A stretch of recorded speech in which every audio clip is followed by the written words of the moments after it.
আল্লাহ পাক রব্বুল আলামিন তিনি ডাক দিয়া বলেন, পয়গম্বর, আপনাকে আমি দুনিয়ার রহমত বানাইলাম, শুধু তাই না, আপনি রাসূলকে আমি দুনিয়ার রহমত বানাইলাম, আখিরাতের রহমত বানাইলাম। দুনিয়া এবং আখিরাতের রহমত বানায়া আপনাকে পাঠানো হয়েছে। আপনি আমার নবী, আমার রহমতের নবী, রহমতের নবী। ওনার হাত মুবারক যদি উপরের দিকে উঠাইয়া শাহাদাত আঙ্গুলের দ্বারা আকাশের দিকে উঠাইয়া যদি নাড়া মারতেন, আকাশের চাঁদ সঙ্গে সঙ্গে দ্বিখণ্ডিত হয়ে যাইত। শুধু তাই না, কাফেররা এসে বলে, পয়গম্বর মুহাম্মদ, আপনার নবুয়তের সাক্ষ্য যদি ওই যে খেজুর গাছের ডাল দেখা যায়, খেজুর গাছের ডালা যদি আপনি নবীর নবুয়তের সাক্ষ্য দেয়, তাহলে বুঝবো আপনি আখিরি নবী, রহমতের নবী, এমন নবী। আল্লাহর নবী তার হাত মুবারক খেজুর গাছের দিকে উঠাইয়া রহমতের নবী ডাক মারলেন, খেজুর গাছের ডালায় নিচে নাইমা আয়।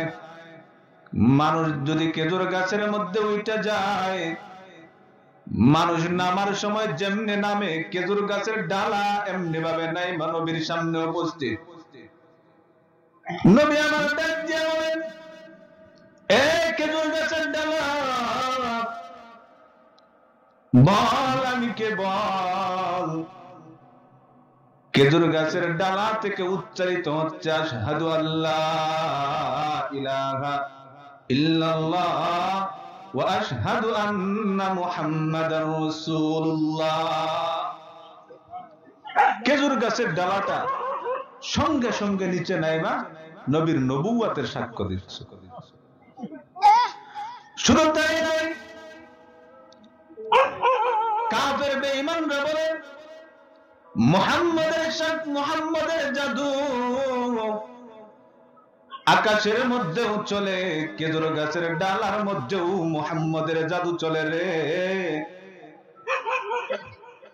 আবু জাহেল একদিন নবীর কাছে যাইয়া হাতের মুষ্টিগুলা বন্ধ কইরা বলতেছে, মুহাম্মদ বলো তো হাতের মধ্যে কি? নবী আমার গায়েব জানে না। জিব্রাইল না আসা পর্যন্ত নবী কিছুই বলতেন না। মুহাম্মদ হারগিজ না গুফতা তানা গুফতা জিব্রাইল, মুহাম্মদ হারগিজ না গুফতা তানা গুফতা জিব্রাইল, জিব্রাইল হারগিজ না গুফতা তানা গুফতা রব্বুল জলিল। জিব্রাইল বলার আগ পর্যন্ত নবীজি কিছুই বলতেন না। জিব্রাইল ততক্ষণ পর্যন্ত কিছু বলতেন না যতক্ষণ আল্লাহ না বলতেন। জিব্রাইল আয়েশা নবীজিকে বলেন, ও আল্লাহর নবী, আবু জাহেল আপনাকে প্রশ্ন করেছে হাতের মধ্যে কি বলার জন্য। আপনি আবু জাহেলকে বইলা দেন, তোমার হাতের ভিতরে যেগুলা আছে এগুলা যদি আমার পরিচয় দেয় কালিমা পড়বানি। আবু জাহেল মনে মনে কয়, হাতের মধ্যে আছে পাথর, আমি জানি পাথরে কি কথা কইব। আপনারা কি কোন পাথরে কথা বলতে পারে? আবু জাহেল হাতের মুষ্টিটা যখন ছেড়ে দিয়েছে, পাথর গুলো যখন আবু জাহেলের হাত থেকে একাধারে বৃষ্টির মতো পড়তে আরম্ভ করেছে, নবী ডাক দিয়া বলেন, পাথরের কণা রে, বল আমি কি, আমার পরিচয়টা দে। পাথরের কণা থেকে উচ্চারিত হচ্ছে, আশহাদু আল্লাহ ইলাহা ইল্লাল্লাহ ওয়া আশহাদু আন্না মুহাম্মাদার রাসূলুল্লাহ। পাথরের কণা থেকে উচ্চারিত হচ্ছে, কালিমায়ে শাহাদাত বের হয়ে গেছে, নবীর সাক্ষ্য দিচ্ছে। মুসলমান বন্ধুরে, রহমতের নবী কেমন রহমত ছিলেন একটু শোনেন।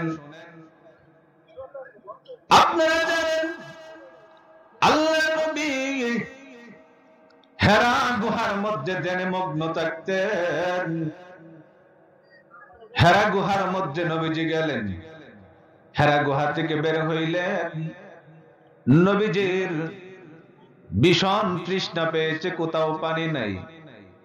তাকায় দেখে একটা রাখাল দেখা যায়, পাহাড়ের নিচে ছাগল চড়াইতেছে একটা রাখাল দেখা যায়।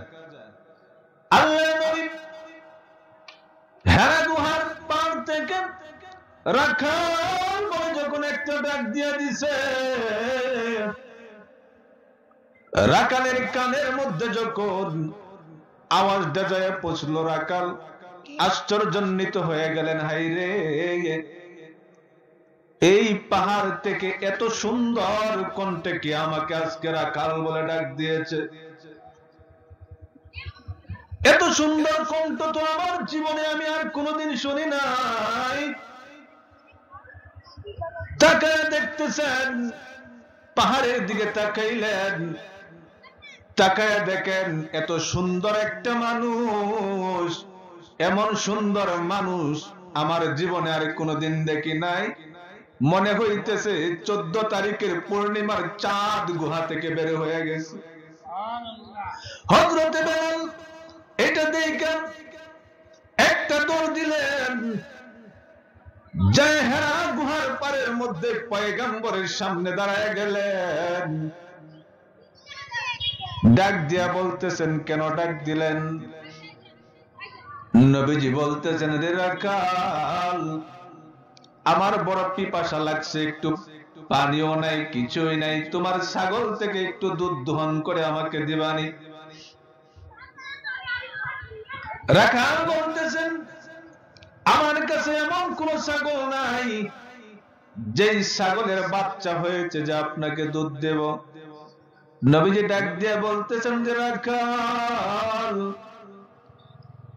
বাচ্চাওয়ালা ছাগলের দরকার নাই, এমন একটা ছাগল নিয়ে আসো যেইটার এখনো বাচ্চা হয় নাই। তো বাচ্চা না হইলে কি দুধ দেয় ছাগলে? দেখছেন কোনদিন? আল্লাহ দেওয়াইলে সম্ভব না? আল্লাহ দেওয়াইলে সম্ভব। নবীর কাছে নিয়ে আসছে।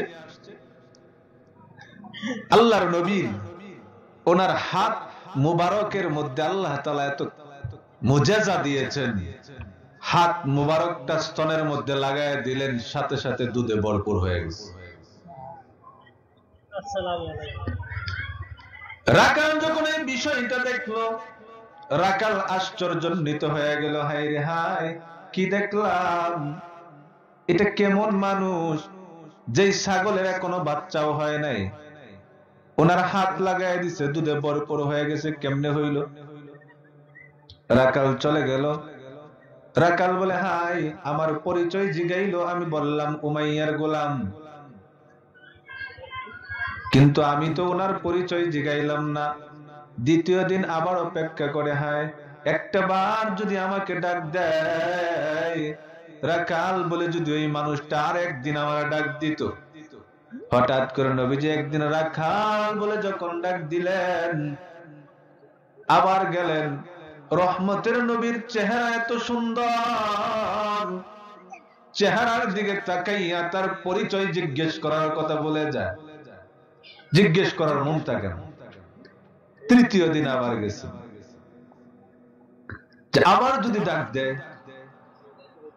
তৃতীয় দিন আবার ডাক দিলেন, যায়া প্রথমে পরিচয় জিজ্ঞেস করলেন, আপনার পরিচয়? তিনি বলেন, আমার পিতার নাম আব্দুল্লাহ, আমার নাম মুহাম্মদ, আল্লাহ আমাকে নবী বানিয়েছেন। আমি শুনেছি শেষ জমানায় একজন নবী আসবে, তার চেহারা চাঁদের চাইতেও সুন্দর হবে। আজকে আমি যখন আপনাকে দেখেছি, আমার এতে কোনো সন্দেহ নাই আপনি আখেরি পয়গম্বর, কালেমা পড়ান, মুসলমান হয়ে যান।